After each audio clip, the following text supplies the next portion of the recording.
Hey guys, I'm over here at Toledo Fiberglass. I just picked up the boat. Sitting right here with my buddy Steven with Toledo Fiberglass. This is Al's son. Al's the owner. Al ain't here today.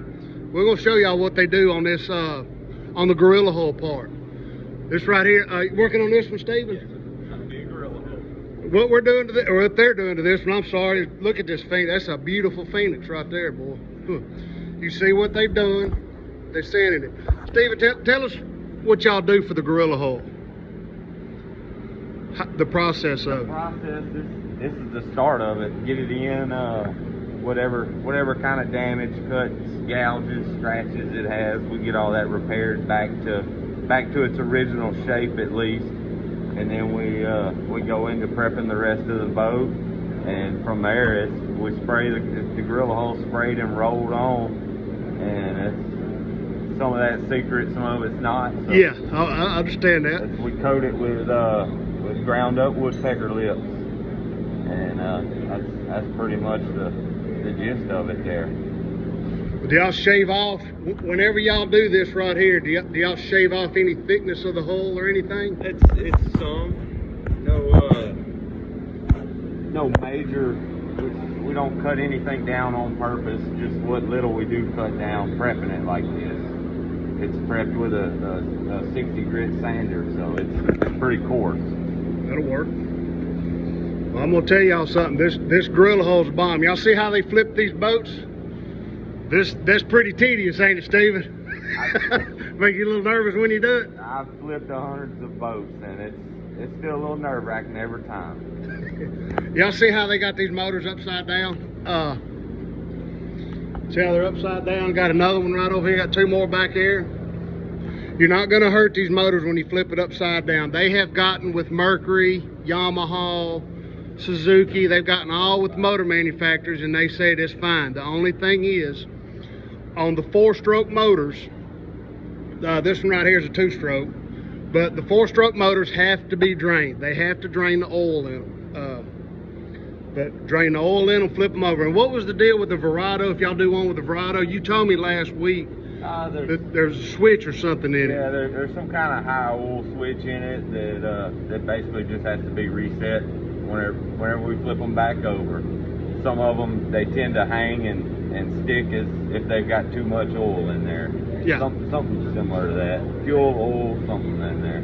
But y'all handle all that. We take care of that. They take everything. Y'all take the batteries and all out of the boat whenever y'all do it. Y'all just leave the electronics, trolling motor and all that on. That's it. We get everything out that can fall out or spill. Yeah. There you go. And actually on these 2-strokes, guys, when you flip one upside down, if there's any oil in that motor, it will drip down to the upper bearings and actually help lubricate it. So it does help your motor a little bit. You're not hurting these motors at all to be flipped upside down, I promise you. These motors are designed for those kind of situations. Because how many boats you see flipped on the lake? Flip them right back over, crank them up and rock and roll with them. They got a Champion over here that they're working on. It's a good looking Champion, pretty boat. They got another one right there. Y'all are repairing this one, right? Y'all got a crack in this one you're working on? All right, they had a hole in this Champion right here. You see how they're doing it? First time was took out, this time was took out, ripped it all the way down, poured new foam, shaped it, laid down stitch mat for strength, laid down multiple layers of glass. Get done with that, come back, shape it up. Takes a lot to build them chines back on them Champions. They're real high. Yeah, Champion does have its high chine. That's right, yes sir. We try to keep it close as we can. Just now I got done laying my last pass right through the middle. It's a little high. Once she tacks off gets hard, take her out smooth, she'll be ready. That's what I'm talking about. These guys know what they're doing when it comes down to fiberglass repair. I live in Flowood, Mississippi, and I drive 5 hours to let them work on mine whenever I tear something up. But here's another one. What is that? There's another Champion. Another Champion. They're working on this one.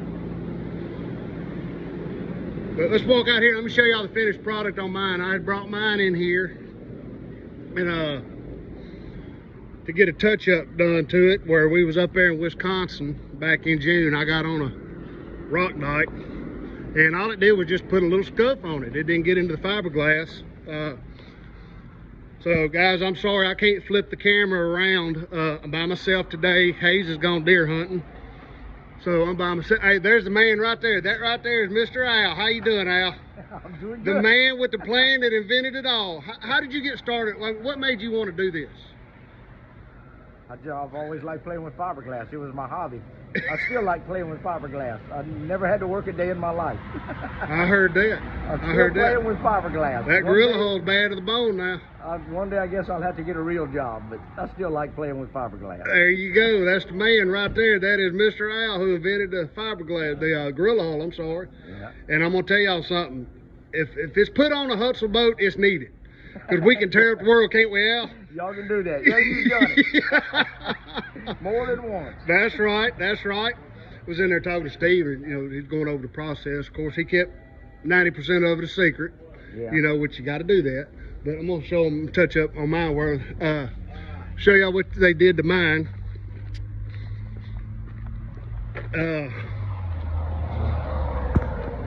Right there, there's your gorilla hole. I had, see if I'm putting my finger right there, see that bunk board is? Right up under there, I had some scuff marks where I got on the rock dike, didn't even get into the fiberglass, but you see, they went in, touched up, that's your gorilla hole. That'll tear up the world. Yeah, that's right. What this does, you see the ridges in it, this thing is smooth. It's real smooth. It's got little dimples, kind of like a golf ball. What it does, those little dimples in it, it creates an air pocket and it lifts your boat up. It makes it ride better and everything else. They can also go into the back of the boat. You see where my finger is? The hook of the hull. They can go in on that hook and adjust it to get you better handling, more speed, the whole 9 yards with it. If they do your gorilla hole, you get your boat, you take it home, and it's not performing like you want, all you got to do is just bring it right back, and they go into it again. And they'll go out and run your boat and everything, set it up.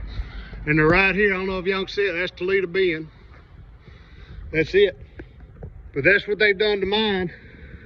And y'all see how the process works on they flip the boat and everything else. Y'all need to get up. Any kind of fiberglass work or anything they can handle. So just call up here, Toledo Fiberglass in Manny, Louisiana. What's the number, Al? What's the phone number up here? 318-256-3616. There you go. Y'all just heard it from the man, and these guys right here know what they're doing with fiberglass. We'll see y'all later. Shut the live well.